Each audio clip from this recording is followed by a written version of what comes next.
Es importante darnos cuenta cómo este versículo 27 del capítulo 1 del Génesis contiene otra dimensión que dejamos pendiente la ocasión anterior, justo por, digamos, los contenidos que pueden ser resaltados, ¿no? Por eso habíamos puesto como una referencia 27a, y ahora iniciaremos a partir de lo que podríamos considerar 27b, justo porque se aborda otro aspecto importante que no puede ser dejado de lado, y es el hecho de que varón y mujer los creó, ¿no? Tal y como se menciona en el texto, varón y mujer los creó. Entonces, lo primero que debemos de reconocer es que ambos, varón y la mujer, son imagen de Dios, los dos.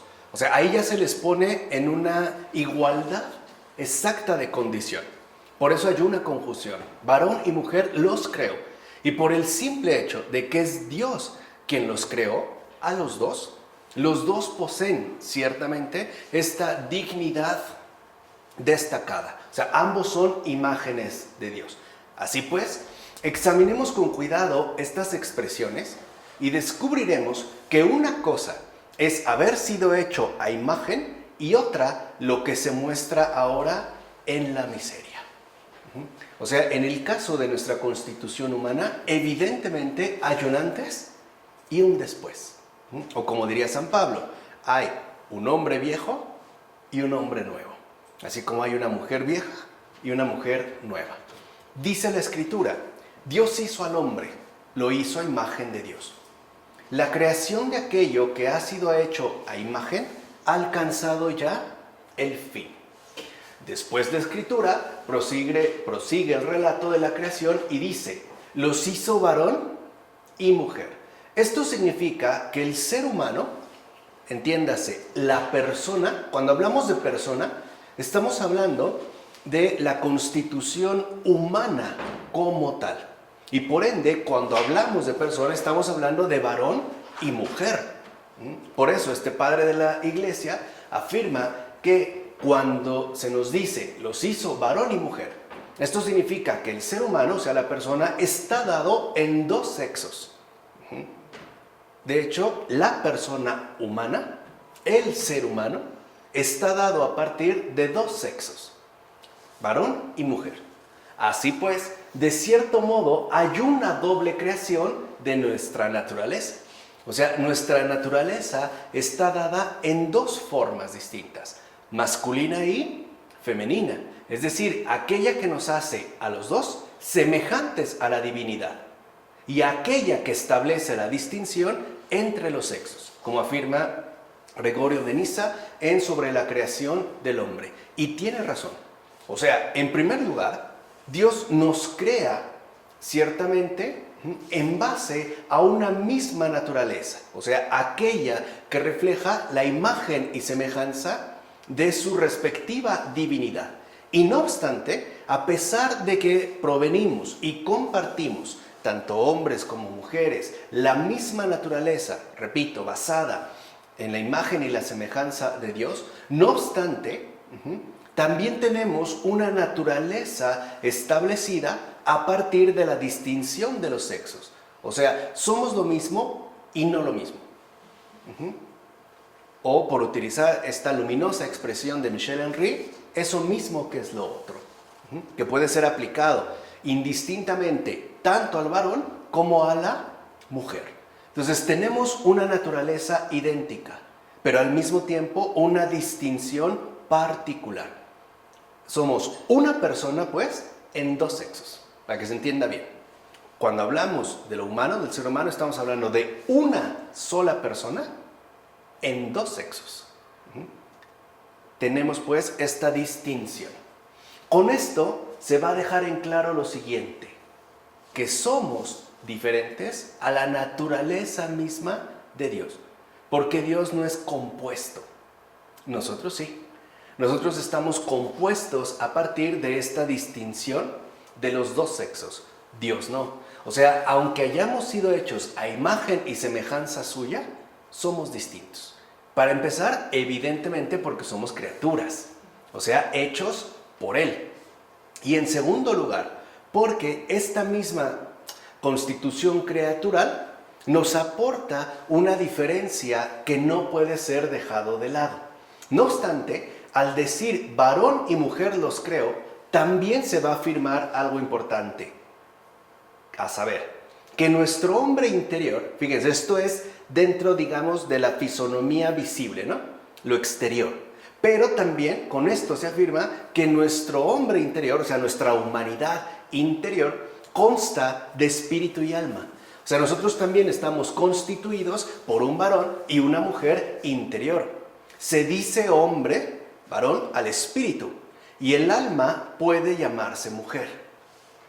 Si estos tienen entre sí mutua concordia y consenso, o sea, si están realmente bien acoplados uno al otro, el espíritu y el alma, por su misma unión crecen juntos. De hecho, lo que los hace crecer como tal es su respectiva unión. Y no solo eso, sino que se multiplican y engendran hijos. Así como de manera sexual esto también se da, gracias a la unión del hombre y la mujer, es que se multiplican y engendran los hijos.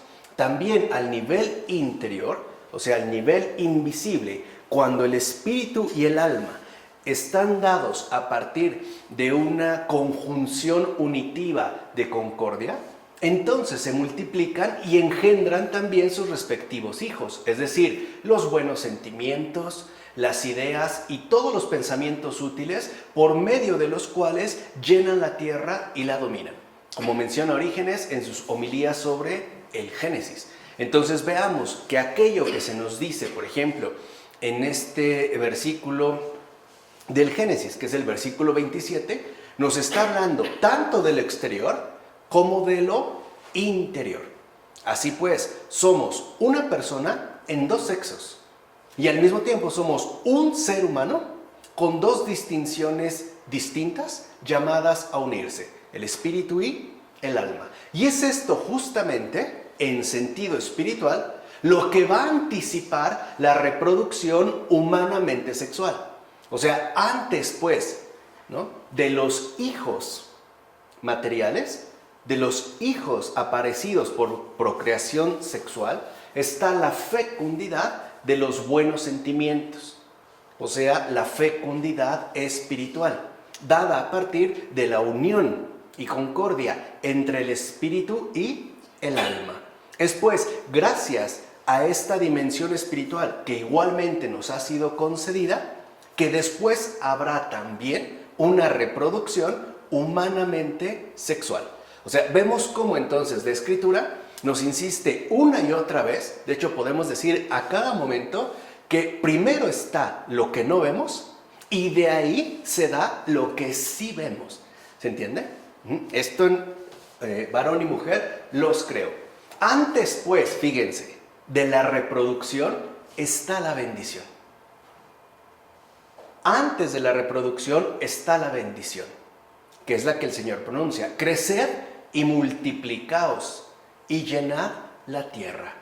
Llenad la tierra de estos frutos de bondad que están llamados a producir el espíritu y el alma juntos. Es decir, a partir de su respectiva unión. Entonces, no solo está hablando de una descendencia filial, está hablando de una abundancia de bondad. En eso consiste la primacía de la bendición sobre la reproducción. Y para que se creyese sin sombra de duda que su bendición habría de llevarse a cabo, dice la Escritura, los hizo varón y mujer. Porque ciertamente el varón no podía crecer ni multiplicarse sin la mujer. Así, el hombre y la mujer podían tener una esperanza más segura de la bendición divina. En todo caso, si la Escritura hubiese dicho, creced y multiplicaos y llenad la tierra y dominad sobre ella, sin añadir que los hizo varón y mujer, el hombre habría permanecido incrédulo ante esta bendición, como dice también Orígenes, homilías sobre el Génesis. Porque una cosa sería lo que Dios dice y otra cosa es cómo se realiza. ¿Se entiende? O sea, aquí hay que entender, pues, ¿no? Ese sentido profundo, es decir, espiritual, que es el que estamos nosotros tratando de transmitir a partir de las aportaciones luminosas de los padres de la Iglesia. De hecho, la Divina Escritura nos entrega con esto, o sea, los hizo varón y mujer los creó, una enseñanza grande y elevada. He aquí esa enseñanza. El hombre, entiéndense que cuando los padres, incluso antiguamente esto ha cambiado hasta la influencia, ¿no? Dada a partir del feminismo y estas cosas, cuando se habla del hombre no se está hablando del varón a solas, se está hablando de la persona en su conjunto, como decimos ser humano, ya dijimos, somos una persona, pero dada en dos sexos, ¿no? El hombre está puesto entre dos extremos opuestos entre sí. Es decir, entre la naturaleza divina y la vida irracional. Porque también en nosotros existe este contraste. O sea, hemos sido también hechos a partir de estos extremos opuestos entre sí. Porque cada uno de estos dos aspectos está presente en todo aquel que participa de la naturaleza humana. O sea, estamos llamados ciertamente, ¿no?, a elevarnos a esta naturaleza, ¿no?, ciertamente divina, es decir, a imagen y semejanza de Dios, que nos fue concedida. Pero también es cierto que podemos decaer bajo un opuesto totalmente contrario, que nos haría, digamos, ajenos a esta naturaleza primigenia. Por esta razón, Dios estableció para nuestra humana naturaleza un medio más adecuado a nuestra caída en el pecado. Recuerden que antes de la creación está la redención. De hecho, los padres, ¿no?, parecen intuir que Dios todo lo ha preparado como si el pecado fuera a ocurrir, cosa que no era obligatoria, pero era altamente probable. Tan probable que sucedió. Pero Dios, como dijimos, siempre va un paso adelante. En lugar, fíjense, en lugar de la nobleza pura de los ángeles, Dios nos otorga el transmitirnos la vida unos a otros. Es decir, no nos priva de su bendición. Por eso vemos cómo la caída, por ejemplo, de Satán es instantánea e inmediata. En el caso de nosotros, no. Porque nos permite el seguir conservando, a pesar de todo, su divina bendición. Es más, a pesar del pecado, nuestra respectiva reproducción, incluso sexual, no se ha eliminado.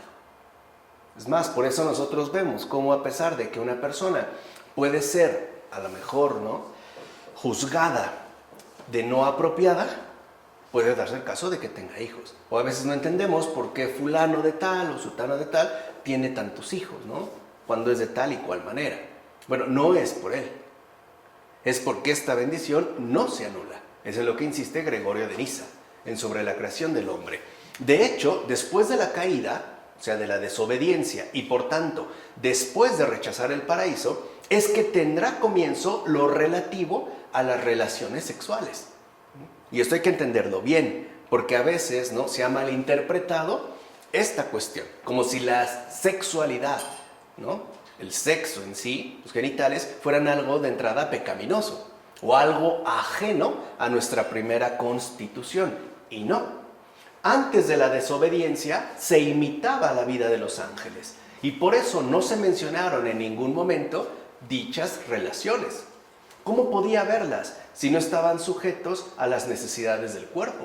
Porque ya se tenía esta gran fecundidad, pero la primacía lo tenía, ¿no?, la cuestión espiritual. Por eso, lo que se busca destacar aquí es que desde el principio estaba vigente lo concerniente a la virginidad.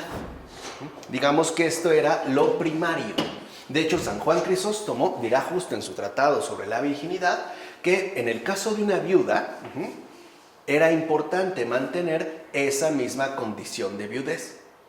Decía San Juan Crisóstomo, porque la única diferencia que hay entre una virgen, o sea, que se ha mantenido virgen, ¿no?, y una viuda, es que la primera comenzó primero, la otra llegó tarde. Pero las dos tienen exactamente la misma condición. porque las dos estarían remitidas a la virginidad. Pero cuando apareció la desobediencia y lo relativo al pecado, y el pecado tuvo entrada, la virginidad desapareció, ya que Adán y Eva fueron ya indignos de la grandeza de esos bienes. Así pues, a partir de ese momento es que tuvo lugar la costumbre de las relaciones sexuales, como dice Juan Crisóstomo en sus homilías sobre el Génesis. Entonces lo que entendemos es que las relaciones sexuales no son un pecado, es un acondicionamiento a nuestra condición adquirida. Es una costumbre que incluso va a estar íntimamente ligada a la bendición divina. ¿Se entiende? O sea, no es que sea un pecado, es una especie de adaptación. Es una concesión, si lo quieren ver así, por parte de Dios para no perder esta bendición que nos dio. Sin embargo, lo que nos debe de quedar entonces muy claro es que la sexualidad no es pecado, sino un modo adecuado de continuación de la bendición de Dios, que asimismo ha sido dado a los seres humanos. O sea, podemos ver como por adelantado, pareciera entonces que Dios, ¿no?, toma en cuenta este posible estado caído. O sea, si nosotros no nos mantenemos en la condición original en la que nos ha creado, no por ello se vendrá abajo la bendición otorgada, sino que encontrará los modos adecuados para que continúe su bendición inicial. ¿Entiende? Más adelante iremos profundizando en este aspecto. Pero lo importante es, la sexualidad no es pecado. Es un modo adecuado de continuación de la bendición de Dios. De hecho, al igual que la creación de las plantas, los peces, las aves y los animales aseguraba su propagación según su especie, así también la diferencia humana, varón y mujer, es lo que garantiza la propagación de la especie humana. Por eso hoy en día, cuando se quiere anular esta diferencia, lo que en realidad se pretende terminar es esta propagación. O sea, dicho brevemente, la ideología de género apunta a la extinción de la especie humana. O sea, atenta directamente contra esta garantía de propagación. Así pues, puede decirse que la diferenciación sexual, en cuanto tal, es la forma dada al ser humano para continuar la vida, aun cuando no se fuera a utilizar. Recuerden, estamos hablando de un antes y un después. No obstante, ya estaba colocada como garantía de continuación, o sea, como garantía de procreación en tanto especie, y por tanto como sostén, digamos, ¿no?, de continuidad de la bendición divina, ¿no? Así pasamos ya al versículo 28 de este capítulo 1. Este versículo dice: y los bendijo Dios y les dijo: creced, multiplicaos, llenad la tierra y sometedla, dominad sobre los peces del mar, las aves del cielo y todos los animales que reptan sobre la tierra. Entonces, de entrada, lo que hemos de distinguir en este caso son dos tipos de crecimiento. Recuerden que nosotros somos uno en dos, pues, para que se entienda, ¿no? Bueno, esta condición también se va a dar en toda nuestra existencia concreta. Por ejemplo, ya con este versículo 28, ¿no?, se nos invita a distinguir dos tipos de crecimiento: el del cuerpo, pero también el del alma. O sea, el crecimiento exterior y el crecimiento interior. En efecto, hay dos maneras de crecer, humanamente hablando: la del cuerpo y la del alma. El crecimiento del alma tiene lugar cuando es llevada a la perfección por medio de la enseñanza. De hecho, lo que hoy nosotros llamaríamos cultura. Y el crecimiento del cuerpo se da cuando desde la pequeñez alcanza gradualmente su medida justa. O sea, vemos en efecto el desarrollo corporal, ¿no?, perfectamente adecuado a su respectiva medida, ¿no? Hoy les llamamos etapas de vida. Así pues, a los animales carentes de razón, Dios les dijo: creced según la perfección del cuerpo, es decir, conforme a la medida de la naturaleza. Lo que podemos ver en el caso de una hormiga y de una ballena. Crecen según la perfección del cuerpo. O sea, ellos crecen, ¿no?, conforme a la medida de la naturaleza asignada. En cambio, a nosotros Dios nos dijo, creced en la humanidad interior. O sea, en la ascensión que lleva a Dios. Este aumento, este crecimiento, tiene lugar por la contemplación, es decir, por el crecimiento de la piedad, como afirma Gregorio de Nisa en el sermón sobre la creación del hombre. O sea, lo que con esto entonces se nos indica, es decir, en este versículo 28, es que nuestro humano crecimiento es por tanto natural, corporal, pero también sobrenatural, o sea, espiritual. Nosotros estamos llamados a crecer corporalmente, según la medida de la naturaleza, pero también estamos llamados igualmente a crecer espiritualmente, según la naturaleza de lo sobrenatural. O lo que decimos, estamos llamados a crecer en cuerpo y mente, ¿no? En realidad, nada nuevo. O sea, lo que ya se nos había dicho en este versículo 28. De ahí pues, que nadie se atreva a decir que rechazamos la institución del matrimonio. Vean cómo ya los padres estaban muy alertas de los falsos comentarios que se suelen propagar, como hasta la fecha, ¿no?, especialmente en las redes sociales. No. Dice, pues no ignoramos el hecho de que el matrimonio no carece de la bendición divina. Para nada. ¿Recuerdan que ya lo habíamos visto desde el final del versículo 27? Lo que habíamos catalogado como 27b. Más bien, he aquí lo que nosotros, cristianos, pensamos en torno al matrimonio. El cuidado y el deseo de las cosas divinas debe anteponerse a todo, pero no por ello se ha de menospreciar la carga del matrimonio. Sí, efectivamente, el matrimonio es una carga, pero no quiere decir que sea una maldición. Eso es completamente falso. Y menos todavía cuando en efecto es posible vivir en él de manera sabia y virtuosa. O sea, según la naturaleza de lo sobrenatural. Hoy diríamos en plena santidad, como afirma Gregorio de Nisa en su tratado sobre la virginidad. Claro, los padres le van a dar una prioridad a la virginidad. Sobre todo no por una cuestión meramente sexual, sino por una cuestión de prioridad. O sea, si la virginidad fue lo primero, pues entonces esto debe tener un peso mayor. Aunque no necesariamente por ello se desprecie lo segundo, en este caso, el matrimonio. Tan es así, me parece que los padres, ¿no?, como decía Gregorio de Nisa, ¿no?, nosotros los cristianos, tienen razón al insistir o percatarse de que Dios también tiene modos diferentes para la santificación de una persona en este mundo. Y a grandes rasgos son dos. O bien en una consagración a Él, o sea, en virginidad y castidad, o bien en la escuela de santidad que llamamos matrimonio. Algunos a lo mejor, claro, a lo mejor los laicos como nosotros, o casados incluso, pues podemos hablar muy bien del matrimonio como escuela de santidad, o sea, como carga, ¿no? Como carga también dada. Para otros, a lo mejor un consagrado, será la virginidad. Pero lo importante es que son dos medios distintos para alcanzar la perfección deseada por Dios en cada uno de nosotros, ¿vale?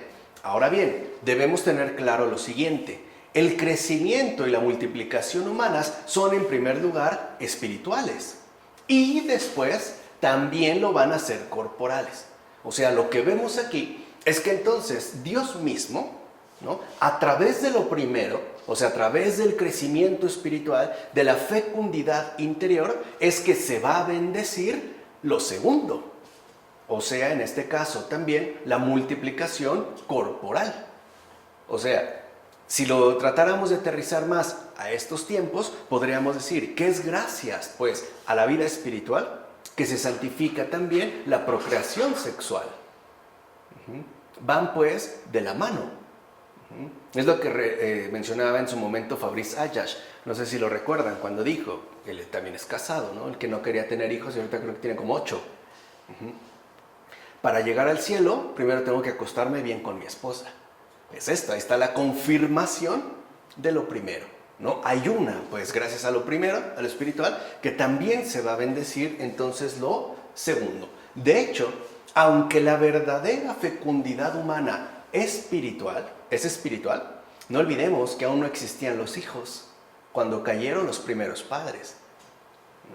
No existían. Esto no significa que la fecundidad corporal carezca de la gracia divina, o sea, que entonces se trate de una obra del pecado. Aquí el pecado no tiene nada que ver. De hecho, no tiene absolutamente nada que ver. Ciertamente, hay un antes y un después. Esto sí. O sea, se puede ver un estado antes de la caída y un estado posterior a la caída. Pero al final es Cristo quien ha garantizado la unión universal de todo. Aun cuando quedara fragmentado, es Él el que sigue, digamos, garantizando esta unión universal de todo lo existente. Veamos. Por encontrarse en Él la unión universal de todo, como afirma Máximo el Confesor, la diferencia de lo masculino y lo femenino, o sea, la distinción de la naturaleza humana, no es lo que define esencialmente nuestra propia constitución, sino solo Cristo. Y esto es lo más importante. O sea, si nosotros solo nos quedamos al nivel de la diferencia de lo masculino y lo femenino, perdemos de vista lo esencial, o sea, a Cristo, que es de hecho lo que define esencialmente nuestra respectiva constitución, ya sea masculina o femenina. Así pues, estamos llamados a reconocer la presencia de Cristo como aquello que exclusivamente nos define como hombres y como mujeres. En efecto, solo Él es quien supera la distinción entre varón y mujer.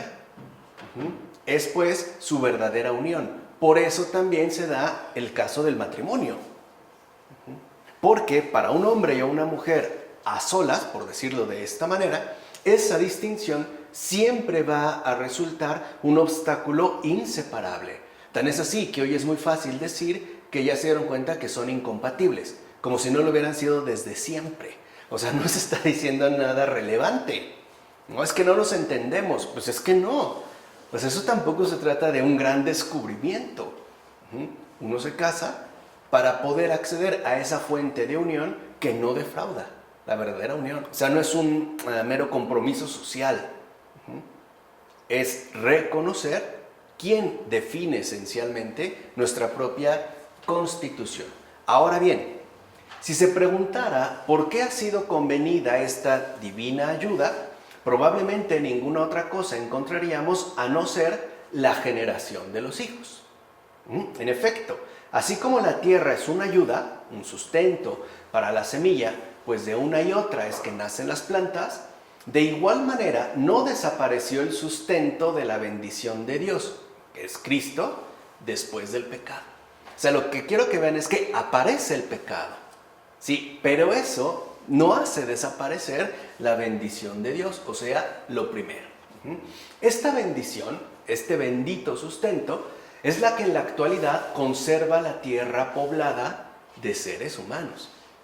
Porque si con el pecado entró la muerte, ¿cómo es posible que siga habiendo vida? E incluso reproducción. Hubiera acabado con ella, como hoy se pretende de hecho. Bueno, Cristo es pues la unión santa dada por Dios a la humanidad para que ésta engendre hijos de tal semilla. Entonces, si lo ven, incluso los hijos no son producto de la unión sexual del hombre y la mujer. Son en realidad, ¿no?, producto de la unión previa que Dios ha dado a la humanidad en Cristo. Es Él, pues, la única fuente de fecundidad real para nosotros. Y esto no para que muriendo los padres y madres le sucedieran los hijos, o sea, como si se tratara de algo netamente mecánico, sino para que, permaneciendo los progenitores en algún estado perfecto y comiendo además del árbol de la vida que allí estaba plantado, entiéndase, comulgando con Cristo, los hijos continuasen en su vigor corpóreo. Es decir, para que los que fueran engendrados llegaran también al mismo estado de perfección, de santidad. Gracias a Cristo es que los seres humanos están llamados a servir al impulso del Espíritu que los gobierna. O sea, aquí hay pues un impulso al que nosotros no podemos desatender, ¿no? Al que no podemos pues dejar de lado. Así, mereciendo ser llamados cuerpos espirituales y viviendo ya solo del Espíritu vivificante, pudo acontecer la transgresión del precepto sin que los seres humanos cayeran a su vez en el suplicio de la muerte total, como lo dice Agustín en Del Génesis a la letra. Por eso, aún estando en pecado, se pueden concebir los hijos. Esto es gracias a Cristo, no gracias a nosotros. Así pues, hay que entender cómo incluso no se trata de una fabricación de hijos, se trata de una preservación ininterrumpida de la bendición divina. O sea, esto es algo que al parecer hoy hemos dejado de lado. En primer lugar, porque todo parece indicar que lo reducimos a lo meramente natural, o sea, aquello que nosotros de una u otra manera podemos explicar. Y en segundo lugar, ¿no?, a que Cristo ha desaparecido de nuestro panorama vivencial ordinario. Como si Dios no contara pues para nada. En consecuencia, ¿no?, lo que debemos comprender es que es después del pecado que se perderá el señorío espiritual sobre el cuerpo. De hecho, el pecado lo que hace es poner las cosas patas para arriba. O sea, hace de lo primero lo segundo, y de lo segundo, ahora, ¿no?, lo invierte y lo quiere convertir en lo primero, como hoy nosotros lo vemos. Para nosotros, lo inmediato, digo esto pensando en Michel Henry, porque es la siguiente exposición que vamos a tener sobre lo inmediato. Para nosotros lo inmediato es el cuerpo, y no es verdad. Lo verdaderamente inmediato es el espíritu, no al revés. Y nosotros invertimos el orden. O sea, aquí hay una especie de inversión importante, ¿no? Dirá Agustín en La Ciudad de Dios: después del pecado, nuestra naturaleza ruborizada sintió el desorden, lo advirtió, se avergonzó de él y lo cubrió. Sin embargo, la bendición dada al matrimonio para que la humanidad creciese, se multiplicase y llenase la tierra, o sea, Cristo, se conservó intacto. Esto no. Con esto se nos da a entender que la procreación de los hijos es gloria del matrimonio, no pena del pecado. Como muchos lo siguen y dicen: eres hijo del pecado. Eso no tiene ningún sentido, es una vil mentira, un vil engaño. Los hijos son la gloria del matrimonio, no la pena del pecado. Esto creo que es algo que deberíamos de, ¿no?, reasumir en la actualidad para entender la grandeza de esto que llamamos matrimonio, el cual, a pesar de todo, sigue manifestando su gloria gracias a Cristo. ¿Entiende? Es como si una persona cayera y cayera en brazos de otro que lo sostiene. Este cayó, pero el sostén no se movió. Eso es justo lo que todavía vemos hasta estos tiempos. De fondo, entre la distinción varón y mujer, lo realmente importante es justo la unión universal de todo. O sea, no digamos la distinción que efectivamente salta a la vista, como si solamente se tratara de varón y mujer. O sea, tenemos pues que contemplar lo que no vemos, esa unión universal de todo. Es decir, esa bendición intacta que nos ha dado sustento desde antes de la creación. Y por ende, también después del pecado. O sea, si desde antes de la creación ya se nos ha dado un sustento, este sustento es el que precisamente nos va a conservar a pesar de todo, aun cuando haya ocurrido este pecado. Es como estas redes, ¿no?, que solían poner en los circos, donde estaban algunos acróbatas. Le llaman red de seguridad. La ponen por si acaso, aunque no necesariamente la usen. De hecho, afortunadamente no se usa. Aunque cuando se usa, se reconoce la importancia que tenía. Lo mismo pasa aquí. ¿Se entiende? O sea, el pecado no era obligatorio, pero repito, era altamente probable. Tan probable que sucedió. ¿Estamos?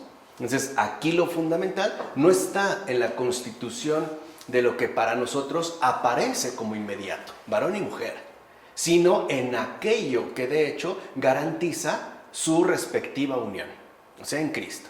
Por otra parte, también afirma la Escritura que el ser humano, varón y mujer, domine sobre los animales, sobre toda clase de bestias. ¿Qué dices?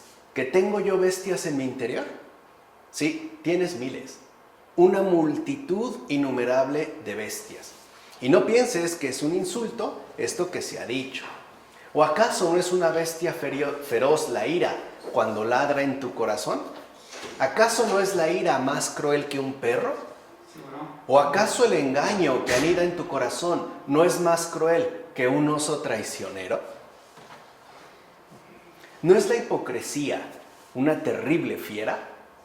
Así pues, sé señor de tus pensamientos, precisamente para que te conviertas en señor de todos los seres. En consecuencia, el poder de dominio que se nos ha dado nos dispone a dominarnos a nosotros mismos, pues es un dominio espiritual, como dice Gregorio de Nisa. O sea, si lo ven, el sentido primario de este versículo 28 es espiritual. Y de ahí entonces podemos conectarnos directamente con lo material.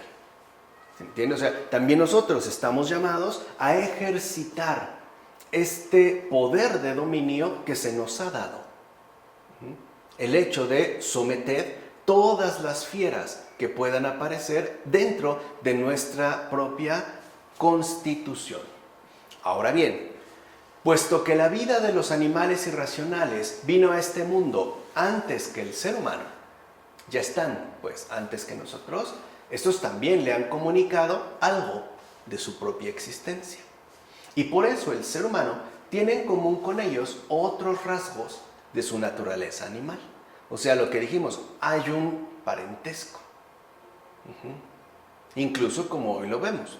Por eso para un Darwin se le hace fácil asociarnos, ¿no?, a todos en una misma línea evolutiva. Pero la imagen de Dios, que recuerden es lo primero, no tiene nada que ver con la ira, ni el placer pasional, es un rasgo de la naturaleza superior. Y tampoco el miedo, la osadía, la avaricia de los grandes bienes y el odio a ser despreciado y otras cosas parecidas son características que pertenecen a Dios. En todo caso, estos rasgos los ha recibido la naturaleza humana de la naturaleza irracional después de la transgresión. O sea, ahí se nota el nivel, al menos para los padres, como menciona Gregorio de Nisa en el sermón sobre la creación del hombre, ¿no?, la gravedad de la caída en la que se ha incurrido. Hemos pues pasado de una naturaleza superior a una naturaleza inferior, irracional, en gran medida animal. Y por cierto, si esta no se frena, no solo se quedará en una expresión animal, sino puede convertirse en algo bestial. Por ejemplo, pensar a una persona que se estuviera comiendo a un bebé vivo, a mordidas. Eso diríamos, ni un animal lo hace. Ahí vemos ya el nivel o la gravedad de la caída. Así pues, la similitud con los animales es consecuencia de nuestra caída. No que Dios haya tomado de hechos para completarnos, ¿no?, como si fuéramos una especie de obras evolutivas que poco a poco alcanzaron su estado actual. No, esta similitud, o sea, esta bajeza, entiéndase, no en detrimento de los animales, sino en relación a la caída, ¿no?, es, digamos, se ha producido a partir de nuestro derrumbe hacia lo más bajo de nuestra propia constitución humana. De ahí pues que nuestra humanidad entera esté llamada siempre a la elevación, no al hundimiento. Incluso podemos decirlo así, ¿no?, al precipicio total, es decir, a la bestialidad. Tan es así que en sentido ordinario, cuando una persona ha tenido una obra, un gesto muy lleno de bondad con nosotros, decimos, gracias, es usted un ángel, ¿no? Experimentamos ahí algo distinto a lo propiamente humano, o sea, lo divino se aparece. Por el contrario, cuando esta elevación no se da y por el contrario nos topamos con una situación de hundimiento grave, lo que emerge es bestialidad. Pues bien, cualquiera puede darse cuenta de que las palabras creced y multiplicaos y llenad la tierra se dicen tanto de los animales como de los reptiles, también se les dijo, ¿no? Ahora bien, las palabras someted y dominad solo se dicen del hombre y la mujer. Observa pues la bondad del Señor. Antes incluso de crearlo y crearla, los hace partícipes tanto de ese poder como de una estima digna de tal bendición. ¿Ves entonces la magnitud de su potestad? ¿Te has dado cuenta que todo lo creado fue sometido a Él y a ella? En adelante, no imagines entonces nada mediocre ni del hombre ni de la mujer, como hoy en día, ¿no?, se propaga con tanta rabia.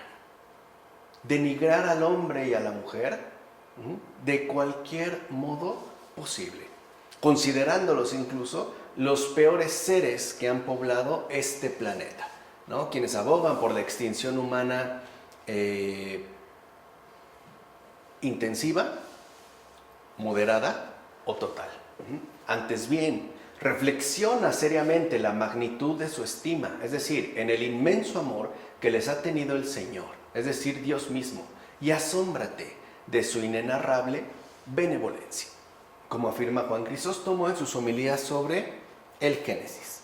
Ciertamente, suele suceder que pregunten los maniqueos, esos maniqueos de todos los tiempos, ¿cómo es que recibió el ser humano el dominio sobre los peces del mar, sobre las aves del cielo y sobre todos los animales y fieras, cuando más bien vemos que muchas fieras matan a seres humanos y que incluso nos perjudican?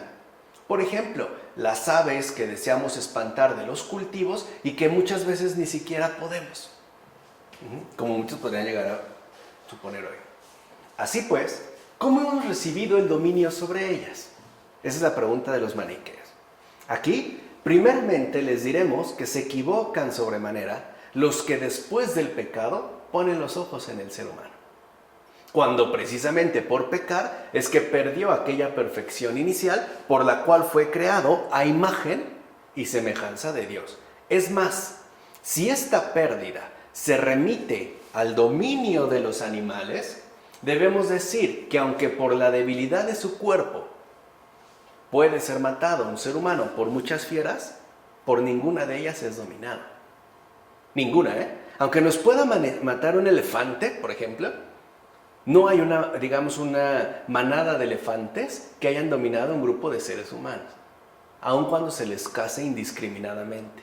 Y a casi todas ellas incluso domestica. O sea, vean cómo lo indicado por el Señor no se altera.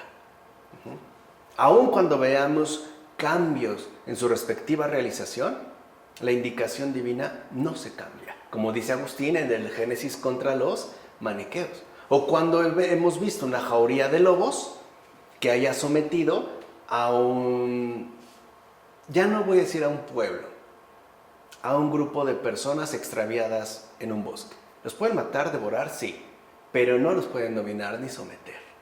Es más, aun cuando se trate de fieras salvajes, aún así, casi todas son domesticadas, como lo vemos en algunas exhibiciones de bestias domésticas, o sea, que se han vuelto domesticadas. Vemos pues cómo Dios, por así decirlo, se adelantó incluso a la transgresión humana para que a pesar de todo, la humanidad se conservara mediante la procreación entre varón y mujer, sin incurrir en la bestialidad. Así llegamos ya a los versículos 29 y 30. Y dijo Dios: he aquí que os he dado todas las plantas portadoras de semilla que hay en toda la superficie de la tierra, y todos los árboles que dan fruto con semilla. Esto les servirá de alimento. A todas las fieras, a todas las aves del cielo y a todos los reptiles de la tierra, a todo ser vivo, la hierba verde les servirá de alimento. Y así fue. Vemos como entrada hay una distinción. No se afirma lo mismo de nosotros y de ellos. El contenido de esta sentencia indica claramente que al principio Dios permitió al ser humano servirse del alimento de hierbas. ¿Qué se entiende por hierbas? Legumbres y frutos de los árboles. Pero más tarde, con la alianza hecha con Noé tras el diluvio, se dio a los seres humanos la facultad de comer carnes. pero no es algo que se adquiera desde el principio, aunque muchos pueden, o como llegan a sostener, es que nosotros éramos vegetarianos desde el principio. Sí, pero se olvidan el diluvio.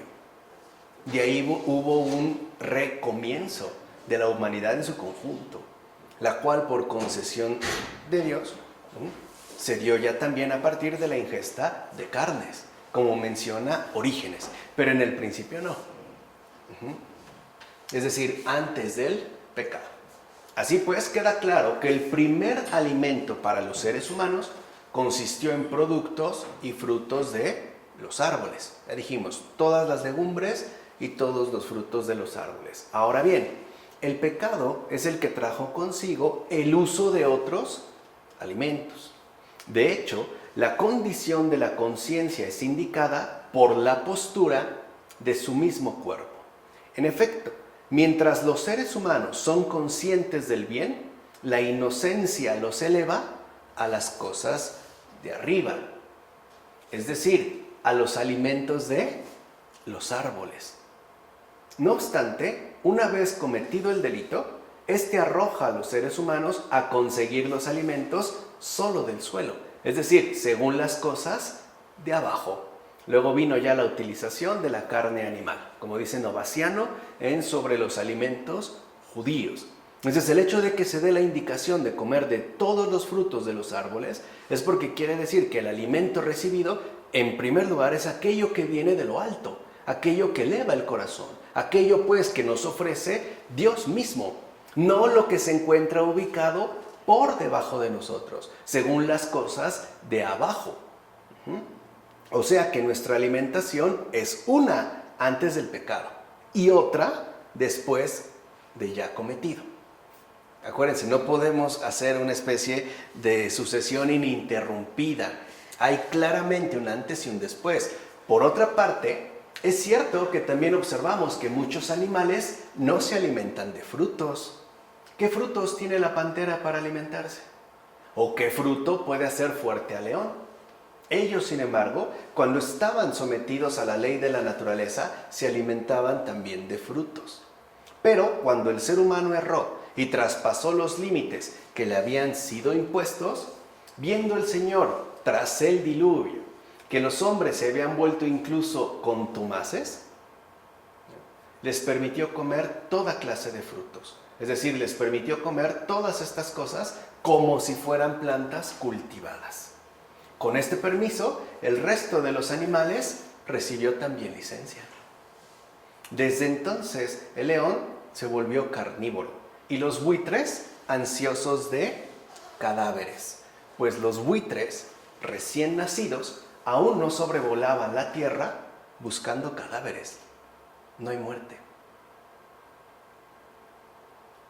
De hecho, antes del pecado, todavía no había muerto nada de lo que Dios había creado para que pudiera alimentarlos.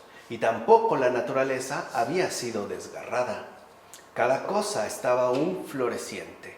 Y ni siquiera las fieras mataban, pues aún no eran carnívoras. Así era la primera creación, la cual debe ser restaurada. Entonces el ser humano volverá a su estado original, alejándose de toda maldad, de esta vida de tantas inquietudes y de la esclavitud que comporta la búsqueda de alimento. Porque sí, para nosotros es una dura esclavitud, es algo que nos puede llegar a atormentar e incluso enloquecer. Así pues, habiendo dejado estas cosas, el ser humano retorna a una vida semejante a la que llevaba justamente en el paraíso. Es decir, una vida no sometida a las pasiones de la carne y por lo tanto libre y cercana a Dios, igual al vivir de los ángeles, como menciona Gregorio de Niza en su sermón sobre la creación del hombre. Así pues, el varón y la mujer, al principio, usan los mismos alimentos que los restantes animales, ya que en ellos encuentran el sustento conveniente a la naturaleza de su cuerpo. Hoy, por ejemplo, hay personas que pueden decirse completamente veganas, pero es un hecho, incluso ya perfectamente bien fundamentado, que el cuerpo también requiere proteínas. Por eso necesitan sustitutos.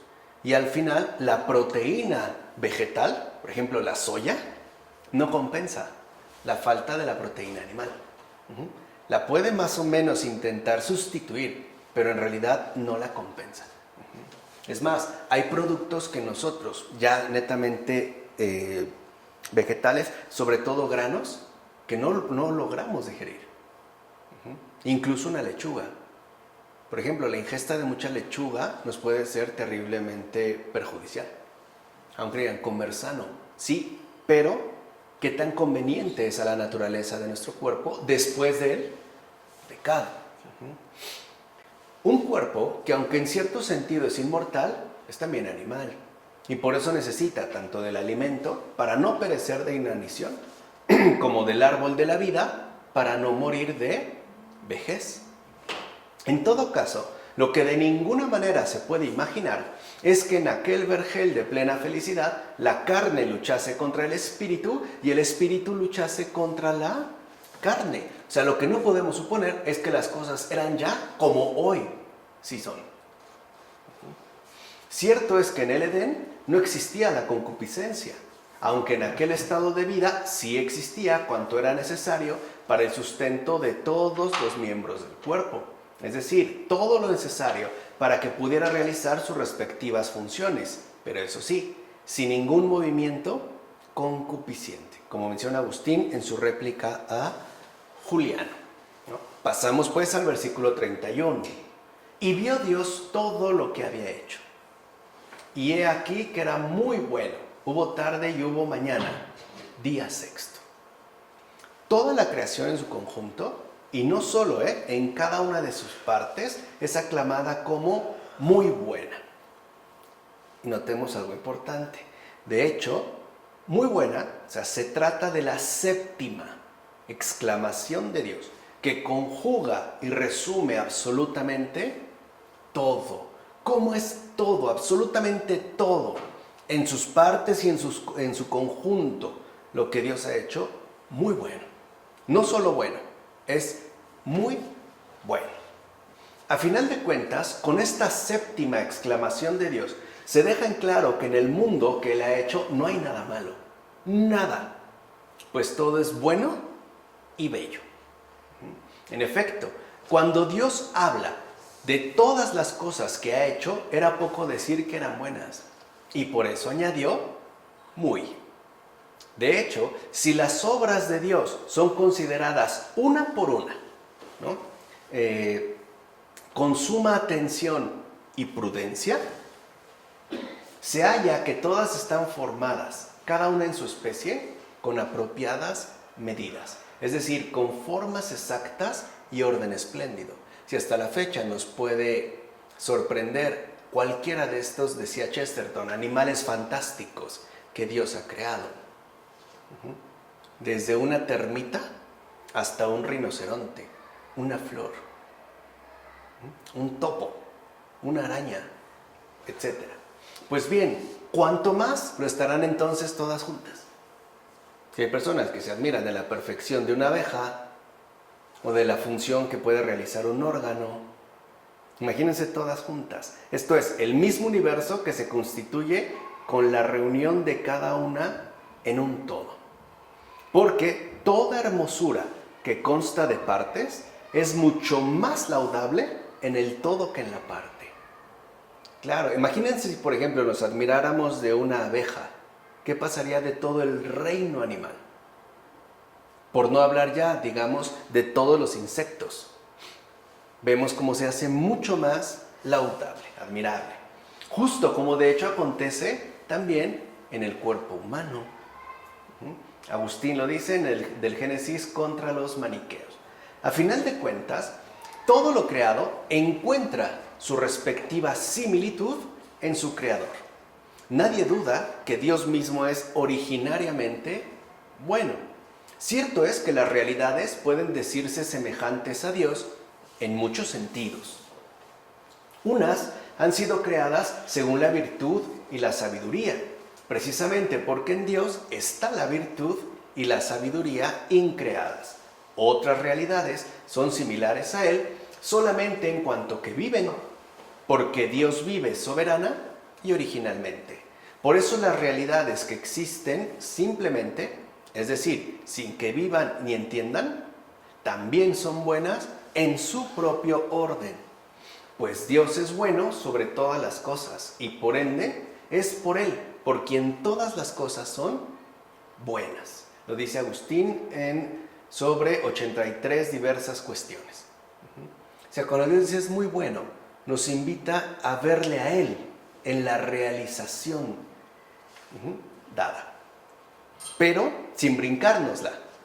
O sea, a partir de esto concreto que nos ha dado, descubrirle también a Él, admirarle pues a Él. Es un poco lo que le pasó al gran San Francisco de Asís, ¿no?